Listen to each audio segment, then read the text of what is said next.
Medyo bossy po siya.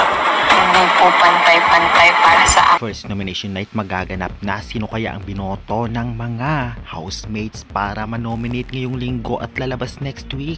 Interlink Mind, Delikado, Palabangels, ganun din. Yan po ang ating pag-uusapan this video, ang third nomination night. Kaya before that guys, please naman, huwag niyong kalimutan mag-like, comment, and subscribe, and pahit notification bell for more PBB updates. Maraming salamat sa suporta.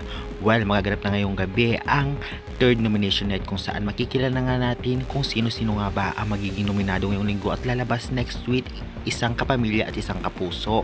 Well, mainit ang dugo ngayon ng ibang housemates sa Interlink Minds, specifically kay Inigo dahil nga sa pagiging mainitin ang ulo nito at possible madamay ang kanyang kagrupo. Well, totoo talaga ito dahil nga nung nakita natin ang nakaraang gabi ay talaga namang nagka-issue siya kay Ashley. At ang ibang grupo ay talagang gusto rin at panig rin dito kay na Ashley na talaga namang syempre ang hirap ng ginagawa nila at may makikialam pa kagaya ni Inigo na alam naman nila na dapat ay mag-focus sa kanilang task, hindi sa pakikialam. Ganun pa man, hindi lang sila ang delikado dahil ang Palabangels ay ganun din at halos lahat naman sila kasi magbibigay ng 1 point at 3 points ang bawat grupo na magnonominate sa isang grupo.